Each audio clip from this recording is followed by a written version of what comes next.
नमस्ते दोस्तों, मैं नेहा सिंह हूँ, एक गृहिणी और 2 बच्चों की माँ। इस चैनल पर आपको रोज के मोटिवेशनल व्लॉग्स, आसान माँ लाइफ रूटीन, स्वादिष्ट और झटपट बनने वाली recipes, morning productivity tips, kitchen और organization ideas and healthy homemade recipes मिलेंगी। मेरा मकसद है कि हर महिला एक सरल, सकारात्मक और अच्छी तरह संगठित जीवन जी सके। स्वागत है आपका Neha Singh a mother life में।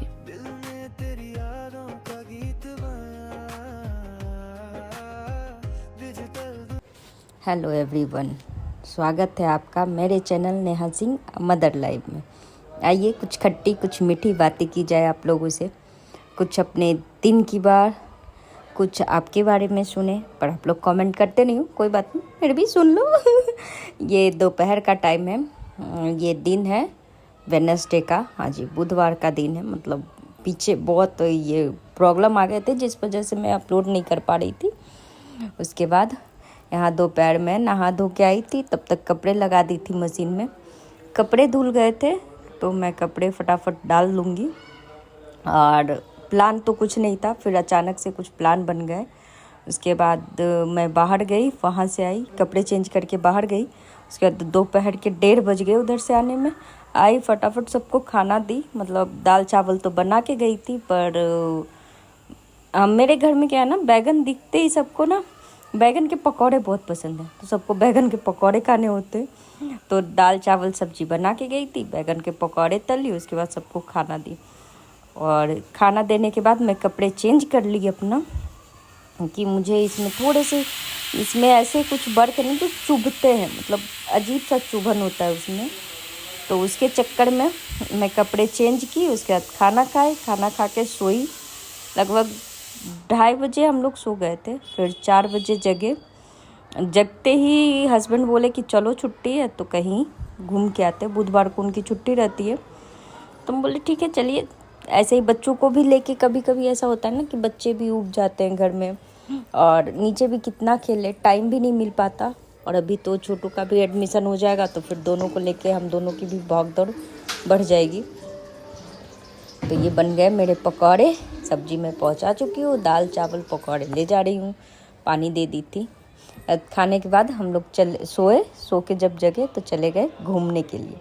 घूमने कहाँ गई? यहीं खाटू श्याम का मंदिर था और भोलेनाथ का। बहुत ही भव्य, मतलब बहुत अच्छा मंदिर था। पूरा तो वीडियो नहीं बना पाई, 4 बज रहे थे, वो लोग नहीं थे तो इतना भी बना पाई, नहीं तो वीडियो बनाना मना था। तो ये भोलेनाथ जी हैं, इतने सुंदर थे।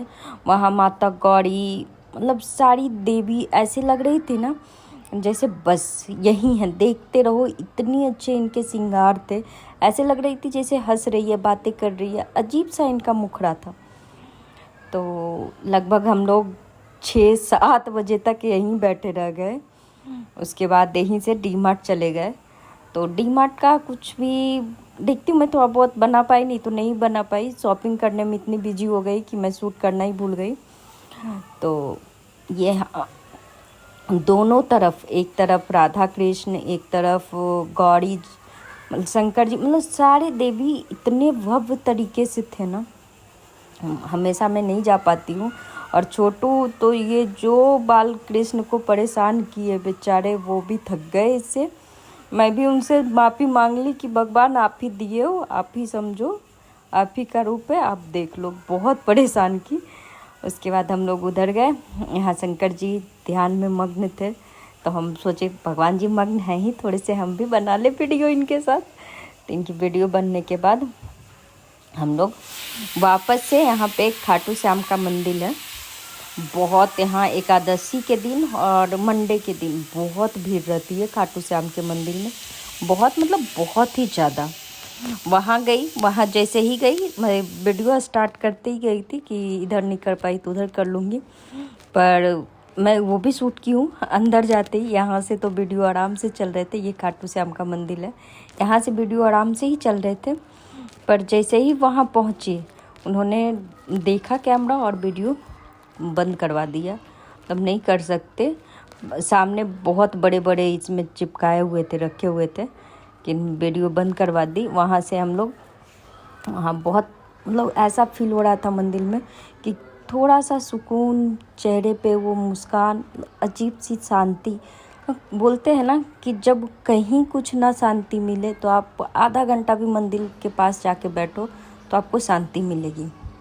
वहाँ से आए हम लोग 8-8:30 बजे। यदि ये सुबह का ब्लॉग है, थर्सडे का सुबह है। हस्बैंड को सुबह सुबह ऑफिस जाना था और सुबह 4:30 बज रहे हैं। मैं जगने के बाद सोच ही रही थी, मैं रात में सोच के ही सोई थी कि सुबह में सत्तू का पराठा बना दूंगी। तो फटाफट उसकी तैयारी में लग गई। तो मैं आज सारी चीज़ चॉप कर दूंगी, लेकिन चॉप करने से घटा भी हुआ, क्या हुआ वो मैं दिखा दूंगी। इसमें सारी चीज़ चॉप कर दी, लहसुन, अदरक, मिर्ची और प्याज सारे डाल के चॉप कर ली। हो रहे थे लेट, मुझे 4 बजे ही जगना था और मैं 4:30 बजे जगी।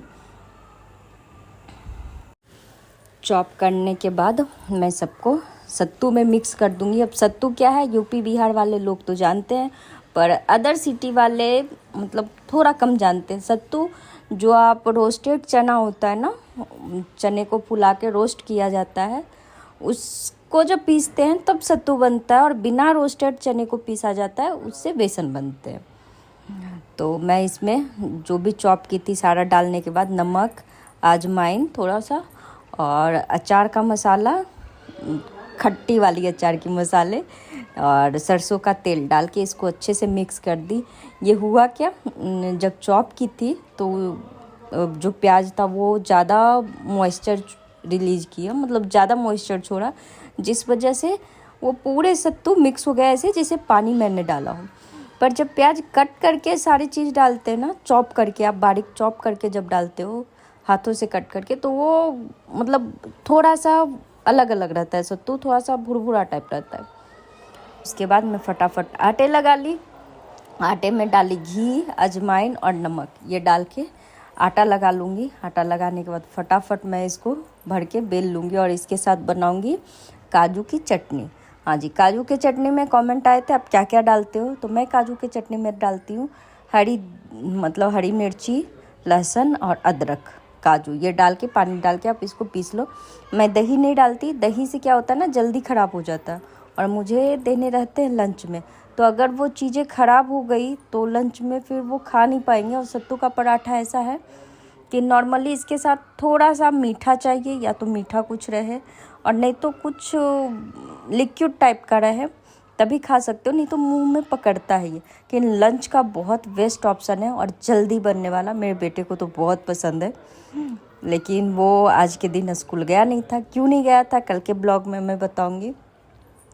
और यहाँ सत्तू के पराठे फटाफट मैं बटर में सेक रही हूँ, क्योंकि मेरे यहाँ रिफाइंड बहुत कम यूज होता है। दोनों मतलब इनको भी और मेरे बेटे को भी नहीं, हजम ही नहीं होता, मतलब एक तरीके से हजम ही नहीं होता इन लोगों को। फटाफट लंच पैक कर दूंगी। और कुछ आटा गूथा हुआ रह गया था, ये मैं सिर्फ लंच के लिए ही बनाई थी, और बाकी का मैं ऐसे ही रख दूंगी, जब खाएंगे उस टाइम बनेंगे, क्योंकि ये चीज़ें ठंडी होने के बाद थोड़ा सा कम मज़ा आता है। साथ में गुड़ रख दूंगी, गुड़ ज़रूरी रहता है इस टाइप के खाने को हजम करने के लिए। गुड़ बेस्ट ऑप्शन है। वेरी वेरी गुड मॉर्निंग, क्योंकि सुबह के बज रहे हैं 5:30 और मैं लंच बना ली। हस्बैंड ऑफिस चले गए, अभी जस्ट गए। और ये देखिए सुबह के बज रहे 5:30, बेटा सो रहा है, बेटी सो रही है, सारी सो रही है, अभी तक जगी नहीं है। और मैं लग गई अपने कामों पे। उससे पहले जो 1.5 घंटे की थकावट है उसको उतार लूँ। पी रही हूँ चाय, तो आइए आप लोग भी पीजिए चाय और कीजिए मेरे साथ बातें। क्या करना, फिलहाल तो थोड़ी देर बैठूंगी, सोचूंगी क्या करना है, कि एक प्लानिंग होना बहुत ज़्यादा ज़रूरी है। सुबह सुबह अगर आप प्लान कर लो कि ये काम करने, या कुछ ऐसे काम जो आपके पेंडिंग पड़े हुए, तो वो काम जल्दी हो जाता है, मेरा ऐसा मानना है। तो चलिए पहले माइंड फ्रेश करो, बाद में काम का सोचती हूँ। और अभी टाइम बज रहे हैं 7:30-8 बज रहे होंगे, अप्रॉक्स 8 बज रहे होंगे। और मेरे स्लाइडर खुले रह गए थे, और कबूतर देखिए मेरे घर में कैसे घूम रहे हैं, जैसे मेरा घर नहीं उन कबूतरों का ही घर हो। छोटू भगा रही है उसको। वीडियो अच्छा लगे तो लाइक, शेयर एंड सब्सक्राइब जरूर कीजिएगा। कमेंट करके मुझे भी बताइएगा। मिलूंगी कल नेक्स्ट ब्लॉग में, तब तक के लिए बाय बाय।